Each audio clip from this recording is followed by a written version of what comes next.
So is this the same lights they use for like rotisserie chicken at the store? Because I feel like that. I'm proud to be an NCO because I get to be a part of something bigger. So the Army is that bigger thing. I get to see it move to the next step. I get to see how it develops. I get to be a part of how it develops. So watching that grow, whether it be soldiers, the unit, mission, I enjoy having the ability to be a part of that. I take pride in that. I think that the way the Army works is just like any other organization. You find the best people that can fill the roles that you need, and you use them to your advantage. And sometimes, like they said, a Swiss Army knife ends up being a jack of all trades. Master of none, jack of all trades. You learn that growing through the ranks, that it is your job to fill that role. It is your job to help build the Army. So that trust is gone all the way to the top, and it trickles back down. So I think one of the pivotal moments that I saw was volunteer for my second tour to go overseas, which was in support of Operation Iraqi Freedom.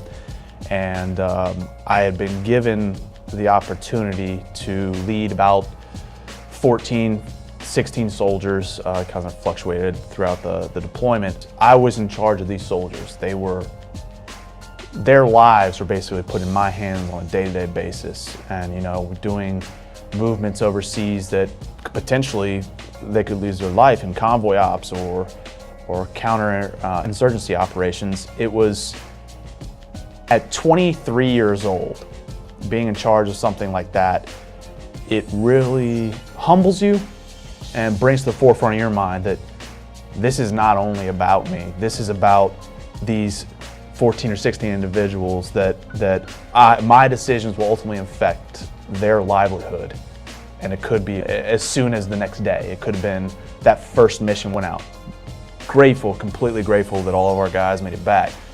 But that's a very humbling experience for me. It really made me think. I was like, wow. Remember that this is not all about you.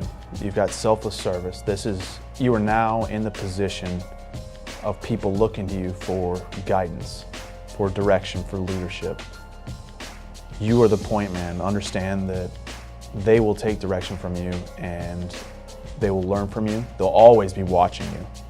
But ultimately, your interest should be in the interest of theirs.